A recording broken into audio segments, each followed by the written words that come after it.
Hey everyone, welcome back to the channel. This tutorial shows you how to use digital e-rupee on Binance. If you find this useful, please subscribe and like the video. The digital e-rupee, also called e-rupee, is a central bank digital currency issued by the Reserve Bank of India.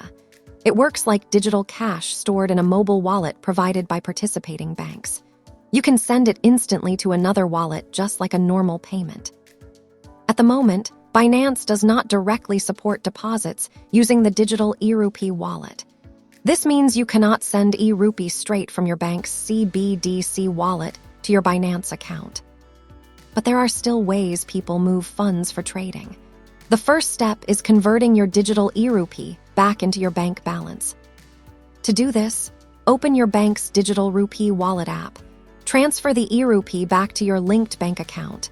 Once the balance appears in your bank account, you can use normal payment methods.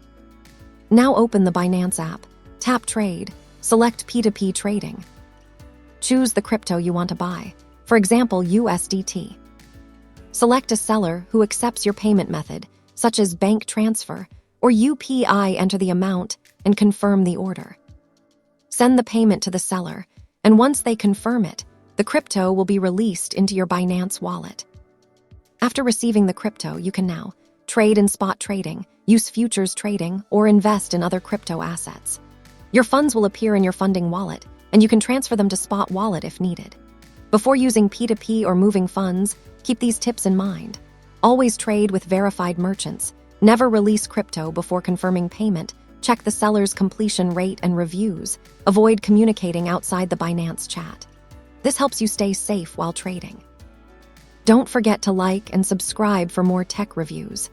If this was helpful, please like the video and subscribe to the channel, and see you next time.